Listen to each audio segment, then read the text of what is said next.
11 শিক্ষা বোর্ডের অধীনে 19,28,000 শিক্ষার্থী নিয়ে শুরু হলো এবারের এসএসসি ও সমমান পরীক্ষা।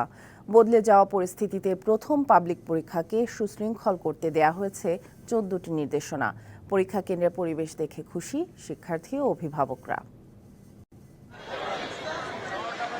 বৃহস্পতিবার সকাল 10টা বাংলা প্রথম পত্র দিয়ে শুরু হয়েছে এসএসসি ও সমমানের পরীক্ষা। রাজধানীর পরীক্ষা কেন্দ্রগুলোতে সকাল 8টার পর থেকেই অভিভাবক সহ পরীক্ষার্থীদের অপেক্ষা করতে দেখা গেছে। 9টার পর থেকেই কঠোর নির্দেশনা মেনে কেন্দ্রের ভেতরে প্রবেশ করানো হয় পরীক্ষার্থীদের। পরীক্ষার মধ্যে একটা নিয়মিত বিরতি দিয়ে পরীক্ষা নেওয়াটাই, বিশেষ করে এসএসসি লেভেলে এই প্রথম পরীক্ষাতে এরকম গ্যাপ দেওয়াটাই আমি মনে করি যে বাচ্চাদের জন্য ভালো হয়। মোটামুটি প্রিপারেশন নিচ্ছি, এখন বাকিটা আল্লাহর উপর, আশা করতেছি ভালোই হবে কিছু একটা।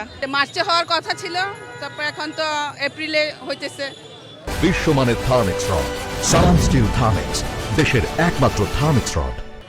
1 মাস পুরো সময় লাগবে পরীক্ষা শেষ হইতে, মোটামুটি একটু দেরি হয়েছে, তারপরেও ভালোই হচ্ছে। যেহেতু আজকে প্রথম দিন পরীক্ষা, তাদের সিট প্ল্যান পেতে যাতে কোনো ব্যাগ পেতে না হয় সেজন্য বিদ্যালয় কর্তৃপক্ষ বা কেন্দ্র কর্তৃপক্ষ যথাযথ ব্যবস্থা নিয়েছেন।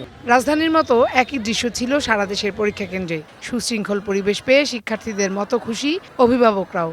ওর জন্য কোনো আল্লাহর রহমতে কোনো ব্যাপার না, টেনশন নাই। ও স্কুলে যেভাবে পরীক্ষা দিছে এই কেন্দ্রেও সেইভাবে পরীক্ষা দিব। প্রিপারেশন ভালো আছে, আশা করি রেজাল্টও ভালো হবে। জুলাই অভ্যুত্থানের পর প্রথম পাবলিক পরীক্ষা। এবারের পরীক্ষায় রয়েছে 14টি নির্দেশনা। আমরা যেহেতু এসসি দিইনি, তো ওটা প্রথম বড় পরীক্ষা, জীবনের প্রথম ধাপ। তো সকলে আমার জন্য দোয়া করবেন। প্রিপারেশন যেমন নিছি, আশা করি সেটাই যাতে কমন পাওয়া যায়, পরীক্ষা যাতে আমাদের ভালো হয়।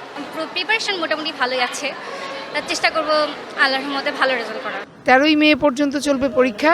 প্রতিদিন সকাল 10টা থেকে দুপুর 1টা পর্যন্ত তত্ত্বীয় পরীক্ষা অনুষ্ঠিত হবে।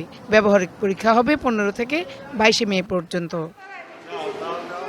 Farhana Juthi, DBC news, Dhaka.